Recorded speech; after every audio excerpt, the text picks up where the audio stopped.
Hi hello guys welcome back to Aadya colourful. ನಾನು Suma. Friends, ಇವತ್ತಿನ ವಿಡಿಯೋದಲ್ಲಿ ನಾನೊಂದು ಫ್ರೆಂಚ್ ಫ್ರೈಸ್ ಮಾಡುವಂಥ ವಿಧಾನವನ್ನು ತಿಳಿಸ್ಕೊಡ್ತಾ ಇದ್ದೀನಿ. ನೀವು ಸುಮಾರು ಸಲ ಮನೆಯಲ್ಲಿ ಫಿಂಗರ್ ಚಿಪ್ಸ್ ಮತ್ತು ಫ್ರೆಂಚ್ ಫ್ರೈಸ್ ಎಲ್ಲ ಮಾಡಿರ್ತೀರ. ಬಟ್ ಒಮ್ಮೆ ನೀವು ಈ ರೀತಿಯಲ್ಲಿ ಫ್ರೆಂಚ್ ಫ್ರೈಸ್ನ ಮಾಡಿ ಖಂಡಿತವಾಗ್ಲೂ ತುಂಬ ಅಂದರೆ ತುಂಬ ಟೇಸ್ಟಿಯಾಗಿರುತ್ತೆ ಮತ್ತು ಬೇಗ ಕೂಡ ಆಗುತ್ತೆ. ಈಸಿಯಾಗಿರೋವಂಥ ಒಂದು ರೆಸಿಪಿ ಅಂತ ಹೇಳ್ಬೋದು. ಇದು ಈವ್ನಿಂಗ್ ಸ್ನ್ಯಾಕ್ಸಿಗೆ ನೀವು ಮಾಡ್ಕೋಬೋದು ಫ್ರೆಂಡ್ಸ್. ಓಕೆ, ಸೊ ಬನ್ನಿ ಇವತ್ತು ಫ್ರೆಂಚ್ ಫ್ರೈಸ್ ಮಾಡೋದಕ್ಕೆ ಮೊದಲನೇದಾಗಿ ನಾನಿಲ್ಲಿ ಸ್ವಲ್ಪ ದಪ್ಪ ಗಾತ್ರದ ಆಲೂಗೆಡ್ಡೆನ ತೊಗೊಂಡಿದ್ದೀನಿ. ಯಾಕೆಂದರೆ ನಾವು ಅದನ್ನು ಉದ್ದುದ್ದ ಕಟ್ ಮಾಡ್ಕೋಬೇಕಂದ್ರೆ ಅದು ಸ್ವಲ್ಪ ದೊಡ್ಡದಾಗಿದ್ದರೆ ಚೆನ್ನಾಗಿರುತ್ತೆ ಪೊಟ್ಯಾಟೋಸು. ಸೊ ನಿಮ್ಮ ಮನೆಯಲ್ಲಿ ನಿಮ್ಗೆ ಯಾವುದು ಅವೈಲೇಬಲ್ ಇದೆಯೋ ಅದನ್ನೇ ಉಪಯೋಗಿಸಿ, ಪ್ರಾಬ್ಲಮ್ ಇಲ್ಲ. ಆದರೆ ಸ್ವಲ್ಪ ದೊಡ್ಡದಿದ್ದರೆ ಸೊ ಅದರಲ್ಲೇ ಇದು ನೀವು ಮಾಡ್ಕೊಳ್ಳಿ ಫ್ರೆಂಡ್ಸ್. ಓಕೆ, ನೋಡಿ ಈ ಥರ ನಾನು ಎಲ್ಲ ಸಿಪ್ಪೆ ಎಲ್ಲ ತೆಗೆದು ನೀಟಾಗಿ ಕಟ್ ಮಾಡ್ಕೊಂಡಿದ್ದೀನಿ. ಉದ್ದುದ್ದವಾಗಿ ಕಟ್ ಮಾಡ್ಕೋಬೇಕು. ಚಿಪ್ಸ್ನ ನಾವು ಫಿಂಗರ್ ಚಿಪ್ಸ್ ಮಾಡಬೇಕಾದ್ರೆ ನಮ್ಮ ಫಿಂಗರ್ ಥರನೇ ಇದನ್ನು ಉದ್ದುದ್ದವಾಗಿ ಕಟ್ ಮಾಡ್ಕೋಬೇಕಾಗುತ್ತೆ. ಸೊ ಇವಾಗ ಕಟ್ ಮಾಡಿ ಆಗಿದೆ. ಇದನ್ನು ಒಂದು ಪಾತ್ರೆಗೆ ಹಾಕ್ಕೊಳ್ಳೋಣ ಇವಾಗ. ಸೊ ನೋಡಿ, ನಾನಿವಾಗ ಇದನ್ನು ಹಾಕೋತಾ ಇದ್ದೀನಿ. ಹಾಕಿ ಇದಕ್ಕೆ 1 ಕಪ್ ಆಗೋಷ್ಟು ನೀರನ್ನು ಹಾಕು. ಇದನ್ನು ಫಸ್ಟು ತೊಳ್ಕೊಂಬಿಡೋಣ ಚೆನ್ನಾಗಿ. ನೀರು ಹಾಕಿ ಒಂದು ಸಲ 2 ಸಲ ನೀರು ಹಾಕಿ ನೀವು ನೀಟಾಗಿ ತೊಳ್ಕೊಳ್ಳಿ ಫ್ರೆಂಡ್ಸ್. ಇದನ್ನು ತುಂಬ ಈಸಿಯಾಗಿ ಮಾಡುವಂಥ ಒಂದು ಈವ್ನಿಂಗ್ ಸ್ನ್ಯಾಕ್ಸ್ ಇದು. ಮಕ್ಕಳಿಗಂತೂ ತುಂಬಾ ಇಷ್ಟ ಆಗುತ್ತೆ. ಸೊ ಈಗ ನೋಡಿ, ನಾನು 2 ಸಲ ವಾಶ್ ಮಾಡಿದ್ದೀನಿ. ನಂತರ ನೀರು ಹಾಕಿ ಇವಾಗ ಇದನ್ನು ಸ್ಟವ್ ಮೇಲೆ ಇಟ್ಟಿದ್ದೀನಿ. ಸ್ಟವ್ನ ಲೋ ಫ್ಲೇಮಲ್ಲೇ ಇಟ್ಟಿದ್ದೀನಿ. ಇದಕ್ಕೆ ಸ್ವಲ್ಪ ಉಪ್ಪನ್ನು ಹಾಕ್ಕೊಳ್ಳೋಣ ರುಚಿಗೆ. ಓಕೆ, ಜಾಸ್ತಿ ಬೇಡ, ಸ್ವಲ್ಪ ಹಾಕ್ಕೊಳ್ಳಿ ಸಾಕು. ಈಗ ಮಿಕ್ಸ್ ಮಾಡಿ ಇದನ್ನು ಒಂದು 3 ನಿಮಿಷದವರೆಗೂ ಬೇಯಿಸ್ಕೊಳ್ಳೋಣ ಸಾಕು. ಜಾಸ್ತಿ ಟೈಮ್ ಬೇಡ. ನಾವು ಫಿಂಗರ್ ಚಿಪ್ಸ್ ಮಾಡಬೇಕಾದ್ರೆ ಒಂದು ಸ್ವಲ್ಪ ಮೆತ್ತಗಾಗಬೇಕದು, ಅಲ್ಲಿವರೆಗೂ ಬೇಯಿಸ್ಕೋತೀವಿ. ಬಟ್ ಇದರಲ್ಲಿ ಮೆತ್ತಗಾಗಬಾರ್ದು. ಜಸ್ಟ್ ಸ್ವಲ್ಪ ಹಿಂಗೆ ಫ್ರೆಸ್ ಮಾಡಿದ್ರೆ ಅದು ಒಳಗೆ ಹೋಗೋ ಥರ ಇರಬೇಕಷ್ಟೇ, ಜಾಸ್ತಿ ಅದು ಮೆತ್ತಗಾಗಬಾರ್ದು. ಸೊ ಇದು ಕರೆಕ್ಟಾಗಿ ಆಗಿದೆ.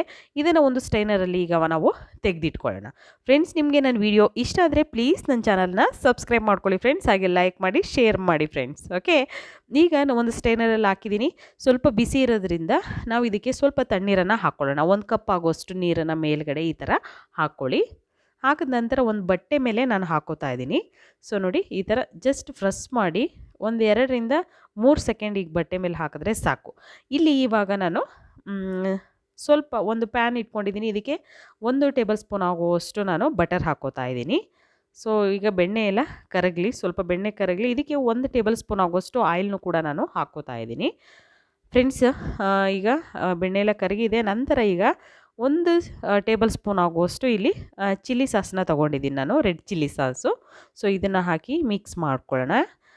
ಇದಕ್ಕೆ ಸ್ವಲ್ಪ ಹಾಲನ್ನು ಹಾಕ್ಕೊಳ್ಳೋಣ. ಇವಾಗ ರಾ ಮಿಲ್ಕ್ನೇ ತೊಗೊಂಡಿದ್ದೀನಿ ನಾನು. ಸೊ ಯಾವುದು ನಿಮಗೆ ಅವೈಲೇಬಲ್ ಇದೆಯೋ ಅದನ್ನೇ ಉಪಯೋಗಿಸಿ. ಓಕೆ, ಈಗ ಇದನ್ನು ಮಿಕ್ಸ್ ಮಾಡ್ಕೊಳ್ಳೋಣ. ನೀಟಾಗಿ ಮಿಕ್ಸ್ ಮಾಡಿ ಇದು ನಂತರ ನಾವು ಚೀಸ್ನ ತೊಗೊಳ್ಬೇಕು.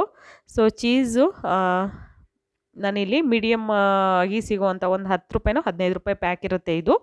ಸೊ ಚೀಸ್ ಸಿಗುತ್ತೆ ಎಲ್ಲ ಕಡೆನೂ ಹಾಲಿನ ಅಂಗಡಿಗಳಲ್ಲಿ. ಸೊ ಅಲ್ಲಿ ಟ್ರೈ ಮಾಡಿ ನೋಡಿ. ಈಗ ಪೀಸಸ್ನೆಲ್ಲ ನಾನು ಈ ಥರ ಕಟ್ ಮಾಡಿ ಹಾಕ್ಕೋತಾ ಇದ್ದೀನಿ. ನಾವು ಒಂದು 2 ನಿಮಿಷ ಬಿಟ್ಟು ಈ ಥರ ಚೀಸ್ ಪೀಸನ್ನು ಹಾಕಿ ನೋಡಿ. ಇಷ್ಟು ತಿಕ್ಕಾಗಬೇಕು ಅದು ಚೀಸ್ ಸಾಸು, ಇಷ್ಟು ತಿಕ್ಕಾಗಿ ಬರಬೇಕು. ನಾವು ಚಟ್ನಿ ಅಂತ ಕೂಡ ಹೇಳ್ಬೋದು ಇದನ್ನು, ಚೀಸ್ ಚಟ್ನಿ ಅಂತ. ಚೀಸ್ ಸಾಸ್ ಇದು ಆ್ಯಕ್ಚುಲಿ. ಸೊ ನೋಡಿ, ಈ ಥರ ನಾವು ರೆಡಿ ಮಾಡಿ ಇದನ್ನು ಇಟ್ಕೋಬೇಕಾಗುತ್ತೆ. ಸೊ ಫ್ರೆಂಚ್ ಫ್ರೈಸ್ ಜೊತೆ ಚೀಸ್ ಸಾಸ್ ಇದ್ದರೆ ತುಂಬಾ ಯಮ್ಮಿ ಆಗಿರುತ್ತೆ ಟೇಸ್ಟು ಕೂಡ. ಸೊ ಒಂದು ಸಲ ಟ್ರೈ ಮಾಡಿ ಫ್ರೆಂಡ್ಸ್. ಓಕೆ, ಇಲ್ಲಿ ಒಂದು ಪ್ಯಾನಿಗೆ ನಾನು ಡೀಪ್ ಫ್ರೈ ಮಾಡೋದಕ್ಕೆ ಆಯಿಲ್ ಇಟ್ಟಿದ್ದೀನಿ. ಸ್ವಲ್ಪ ಆಯಿಲ್ ಬಿಸಿ ಆಗ್ತಾ ಇರಲಿ. ಈ ಕಡೆ ಈಗ ಈ ಥರ ಒಂದು ಬಾಕ್ಸ್ ತೊಗೊಳ್ಳಿ. ಓಕೆ, ಏರ್ಟೈಟ್ ಕಂಟೈನರ್ ಬಾಕ್ಸ್ ಇರುತ್ತಲ್ಲ, ಸೊ ಅದನ್ನು ತೊಗೊಂಡು 1 ಟೇಬಲ್ ಸ್ಪೂನ್ ಆಗೋಷ್ಟು ಕಾರ್ನ್ ಫ್ಲೋರ್ನ ಹಾಕ್ಕೊಳ್ಳಿ ಫ್ರೆಂಡ್ಸ್. ಓಕೆ, ಕಾರ್ನ್ ಫ್ಲೋರ್ ಹಾಕಿ ಈಗ ಬಟ್ಟೆಯಲ್ಲಿ ಹಾಕಿರೋಂಥ ಚಿಪ್ಸ್ ಇತ್ತಲ್ಲ, ಸೊ ಅದನ್ನು ಇವಾಗ ನಾವು ಈಗ ಬಾಕ್ಸಲ್ಲಿ ಹಾಕ್ಕೋತಾ ಇದ್ದೀನಿ ನಾನು. ಜಾಸ್ತಿ ಏನು ಬೇಡ, ಸ್ವಲ್ಪ ನೋಡಿಕೊಂಡು. ಓಕೆ, ಇಷ್ಟಿದ್ರೆ ಓಕೆ ಸಾಕು. ಇದಕ್ಕೆ ಮೇಲ್ಗಡೆ ಮತ್ತೆ 1 ಟೇಬಲ್ ಸ್ಪೂನ್ ಆಗೋಷ್ಟು ಕಾರ್ನ್ ಫ್ಲೋರ್ನ ಹಾಕ್ಕೊಳ್ಳೋಣ. ಕಾರ್ನ್ ಫ್ಲೋರ್ ಹಾಕಿ ನೋಡಿ, ಮುಚ್ಚಳನ ಮುಚ್ಚಿ ಈ ಥರ ಶೇಕ್ ಮಾಡಿ. ಜಸ್ಟ್ ಒಂದು 2 ರಿಂದ 3 ಸೆಕೆಂಡ್ ಈ ಥರ ಶೇಕ್ ಮಾಡಿ ಫ್ರೆಂಡ್ಸ್. ತುಂಬಾ ಒಂದು ಒಳ್ಳೆ ಕೋಟೆಡ್ ಬಂದಿರುತ್ತೆ ನೋಡ್ಬೋದು ಈಗ ಆಲೂಗೆಡ್ಡೆಯಲ್ಲಿ. ಸೊ ನೋಡಿ, ಆಲೂಗೆಡ್ಡೆ ಪೀಸಸ್ ಮೇಲೆ ಈ ಥರ ಕೋಟೆಡ್ ಬರಬೇಕು. ತುಂಬ ಚೆನ್ನಾಗಿರುತ್ತೆ ಈ ಟೇಸ್ಟ್ ಅಂತೂ. ನೀವು ಖಂಡಿತವಾಗ್ಲೂ ಫ್ರೆಂಚ್ ಫ್ರೈಸ್ನ ಒಮ್ಮೆ ಈ ರೀತಿಯಲ್ಲಿ ಟ್ರೈ ಮಾಡಿ ಫ್ರೆಂಡ್ಸ್. ಹೇಗೆ ಬಂತು ಅಂತ ಖಂಡಿತ ಕಾಮೆಂಟ್ ಸೆಕ್ಷನಲ್ಲಿ ತಿಳಿಸಿ. ಓಕೆ, ಈಗ ಎಣ್ಣೆ ಬಿಸಿಯಾಗಿದೆ. ಇವಾಗ ನಾವು ಫ್ರೆಂಚ್ ಫ್ರೈಸ್ನೆಲ್ಲ ಹಾಕ್ಕೊಳ್ಳೋಣ. ಓಕೆ, ಇದನ್ನು ಈಗ ಡೀಪ್ ಫ್ರೈ ಮಾಡ್ಕೊಳ್ಳೋಣ. ಸೊ ಫ್ರೆಂಡ್ಸ್, ಇದು ಕಲರ್ ಚೇಂಜ್ ಆಗೋದಿಲ್ಲ. ಯಾಕೆ ಅಂತ ಅಂದರೆ ನಾವು ಇದರ ಕಾರ್ನ್ಫ್ಲೋರಲ್ಲಿ ಒಂದು ಕೋಟೆಡನ್ನು ಕೊಟ್ಟಿರ್ತೀವಿ. ಸೊ ಯಾಕೆ ಕಲರ್ ಚೇಂಜ್ ಆಗಲಿಲ್ಲ ಮ್ಯಾಮ್, ಇದೇ ಹಾಗಾಯ್ತಲ್ಲ, ಇನ್ನು ಬೆಂದಿಲ್ಲ ಹಾಗೆ ಹೀಗೆ ಅನ್ಬೇಡಿ. ಖಂಡಿತವಾಗ್ಲೂ ಇದು ಕೋಟೆಡ್ ಆಗಿರುತ್ತೆ. ಸೊ ಕಲರು ಹೀಗೆ ಇರುತ್ತೆ ನೋಡಿ. ಈಗ ಕರೆಕ್ಟಾಗಿ ಇದಾಗಿದೆ. ಸೊ ಒಂದು ಟಿಶ್ಯೂ ಪೇಪರ್ ಮೇಲೆ ತೆಗೆದಿಟ್ಕೊಳ್ಳೋಣ. ಓಕೆ ಫ್ರೆಂಡ್ಸ್, ಫ್ರೆಂಚ್ ಫ್ರೈಸ್ ರೆಡಿಯಾಗಿದೆ. ಚೀಸ್ ಸಾಸ್ ಜೊತೆ ಒಂದು ಸಲ ನೀವು ಟ್ರೈ ಮಾಡಿ ಹೇಗೆ ಬಂತು ಅಂತ ಕಾಮೆಂಟ್ ಸೆಕ್ಷನಲ್ಲಿ ತಿಳಿಸಿ. Okay, bye, see you, take care.